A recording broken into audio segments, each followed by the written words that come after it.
ধরুন আপনার স্বামীটা অমানুষ, ধরুন আপনার শ্বশুরটা খারাপ মানুষ, ধরুন আপনার শাশুড়ি আপনার প্রতি জুলুম করে, ধরুন আপনার সংসারে আপনি সুখী না, কষ্টে আছেন। তো এর জন্য আপনি হাহুতাশ করে, এর জন্য আপনি অস্থির হয়ে, এর জন্য আপনি নিজের সুখকে নষ্ট করে দিয়ে বেসবর হয়ে আপনার কোনো লাভ হবে না। আমার প্রিয় মা, প্রিয় বোন, আপনি বরং সবর করলে কি হবে জানেন? আল্লাহ কোরআনে বলেছেন, ইন্নামা ইউওয়াফাস সাবিরুনা আজরাহুম বিগাইরি হিসাব।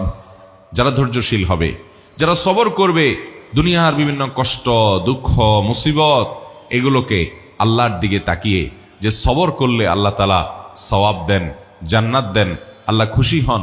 আল্লাহ বলেছেন ইন্নাল্লাহা মাআস সাবিরিন, আল্লাহ ধৈর্যশীলদের সাথে থাকেন। আল্লাহ বলেছেন আল্লাহ ইউহিব্বুস সাবিরিন, তিনি ধৈর্যশীলদের পছন্দ করেন, ভালোবাসেন। ধৈর্যশীলদেরকে এত মর্যাদা আল্লাহ দিয়েছেন।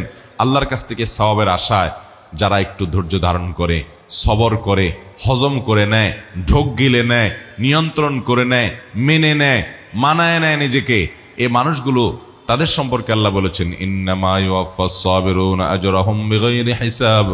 ধৈর্যশীলদের বিনিময় আল্লাহ রাব্বুল আলামিন হিসাব ছাড়া দিবেন। কোনো হিসাব করে আপনাদেরকে দিবেন না। যখন আপনি ধৈর্যশীল হবেন, যখন আপনি সবরকারী হবেন, আল্লাহ তাআলা আপনাকে ডাইরেক্ট দিয়ে দিবেন, কোনো হিসাব নিকাশ করে দিবেন না। আল্লাহর কাছ থেকে হিসাব নিকাশ করে জান্নাতে যাওয়া এত সোজা কাজ না। আল্লাহ যদি বিনা হিসাবে কাউকে জান্নাতে দেয় তাহলে সেটা সহজ, আর বিনা হিসাবে জান্নাতে যাওয়া এই সৌভাগ্য অর্জন হবে সবরকারীদের, ধৈর্যশীলদের। আমার প্রিয় মা ও বোন, আপনার স্বামীটা অমানুষ, আপনার প্রতি জুলুম করে, আপনাকে গালিগালাজ করে, আপনার বাপমা তুলে কথা বলে, আপনাকে কষ্ট দেয়, আপনার বাপমার দিকে তাকায় না, শুধু নিজেরটাই বুঝে, জুলুম অবিচার করে, হয়তো পরকিয়া করে, হয়তো সে অমানুষ, হয়তো সে খারাপ মানুষ, হয়তো সে আপনার কোনো হক আদায় করে না, হয়তো সে বন্ধু বান্ধব নিয়ে আড্ডা মারে, হয়তো সে সংসারের দিকে তাকায় না, হয়তো তার আরো অনেক দোষ আছে, হয়তো আপনার শ্বশুর বাড়িতে আপনার ননদ দ্বারা আপনি কষ্ট পান, আপনার দেবর জুলুম করে, আপনার শ্বশুর অত্যাচার করে, শাশুড়ি বকাঝকা করে, যৌতুকের জন্য চাপ দেয়, নানান কারণে আপনার মনে কষ্ট আছে। আপনি অবশ্যই সেই কষ্ট দূরের জন্য যথাযথ নিয়মে চেষ্টা চালাবেন, মুরব্বীদের মাধ্যমে চেষ্টা চালাবেন, নিজে চেষ্টা চালাবেন, আল্লাহর কাছে দোয়া করবেন তাদেরকে হেদায়েত দেওয়ার জন্য। যদি সীমা লঙ্ঘন তারা করে ফেলে, অবিচার সীমা ছাড়া চলে যায়, তাহলে আপনি অবশ্যই বিচারের ব্যবস্থাও করতে পারেন। কিন্তু মনে রাখবেন, সবচাইতে বড় এবং সবচাইতে মূল করণীয় হলো সবর এবং ধৈর্য ধারণ করা। আল্লাহ তাআলা বহু নারীকে সবরের পরীক্ষা উত্তীর্ণ করে তাদেরকে জান্নাত দিয়েছেন, কোরআনে তাদের বিবরণ উল্লেখ করেছেন। মনে রাখবেন, আমাদের যত কষ্টই হোক, এই কষ্টগুলোর কি এক সময় শেষ হবে না চিরকাল অনন্ত অসীমকাল কষ্ট চলতে থাকবে? কি বলেন? কষ্টের কি শেষ আছে না নাই? যত কষ্টই আপনি করেন, যত জুলুমের শিকার আপনি হন, সবচেয়ে বেশি জুলুমের শিকারও যদি হন, তাহলে আপনার যতদিন প্রাণ আছে ততদিন জুলুমের শিকার করবেন। মরে গেলে আর আপনার প্রতি জুলুম করতে পারবে? তাহলে জুলুমের একটা সীমা আছে, শেষ আছে। অত্যাচারের একটা কি আছে? শেষ আছে। অত্যাচারের শেষ হলো আপনার জুলুম করতে করতে আপনাকে মেরে ফেলবে, এই তো, এর বেশি তো আর হবে না। তাহলে ইমানদারের মৃত্যুটাই কি শেষ, না মৃত্যুটা শুরু? মৃত্যুটা বরং ইমানদারের শুরু। হয় সুখের শুরু, আর না হলে দুঃখেরও। আল্লাহু আকবার।